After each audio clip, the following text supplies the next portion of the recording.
முகநூலில் பிரதமர் புகைப்படத்தை பகிர்ந்து பணத்தை ஏமாற்றும் முயற்சி நடப்பதால் மக்கள் விழிப்புணர்வுடன் இருக்குமாறு சமூக ஆர்வலர்கள் வேண்டுகோள் விடுத்துள்ளனர். தாமரை சின்னத்துடன் பிரதமர் புகைப்படம் அடங்கிய போஸ்டரை முகநூல் பக்கத்தில் பகிர்ந்து அதில் பாஜகவிலிருந்து இந்திய மக்கள் அனைவருக்கும் 5000 ரூபாய் வரை இலவசம் என்ற வாசகம் இடம்பெற்றுள்ளது. 675 ரூபாய் வங்கிக் கணக்கில் வரவு வைக்க லிங்கை கிளிக் செய்யவும் என்றும் அதில் கூறப்பட்டுள்ளது. பிரதமர் புகைப்படத்தை தவறாக பயன்படுத்தி மோசடி கும்பல் விளம்பரம் செய்து வருவதாக சமூக ஆர்வலர்கள் தெரிவித்துள்ளனர். பிரதமர் படம், தாமரை படம், பிஜேபியோட சிம்பிள் எல்லாமே அதில் இருக்கு. 675 ரூபா.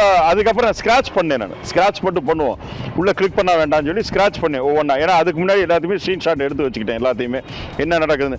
ஏன்னா வரிசையாக வருது, அதை கிளிக் பண்ணோம்னா நம்மளுடைய பணங்கள் அதில் போகக்கூடிய வாய்ப்புகள் நிறையா இருக்கு. ஏன்னா யாரோட லிங்க் என்ன ஏதுன்னே தெரியல. உங்களுக்கு 5000 வரைக்கும் கிடைக்கும் பண்ணுறாங்க. அந்த தேவையில்லாத ஒரு 50 ரூபா 100 ரூபாய்க்கு ஆசைப்பட்டு நம்ம பணத்தை இழக்கக்கூடாதுன்றதுக்காகத்தான் இது ஒரு விழிப்புணர்வுக்காக நான் இந்த விஷயத்தை வெளியில் கொண்டு வரேன். இதேபோல ஒன்றிய நிதியமைச்சர் புகைப்படத்துடன் ஒரு விளம்பரம் முகநூலில் பரவி வருகிறது. வட்டியில்லா கடனை பெறுவதற்காக லிங்கை கிளிக் செய்யுமாறு அதில் கூறப்பட்டுள்ளது. இதுபோன்ற விளம்பரங்களை பார்ப்போர் விழிப்புணர்வுடன் இருக்க வேண்டும் என்று சமூக ஆர்வலர்கள் வேண்டுகோள் விடுத்துள்ளனர்.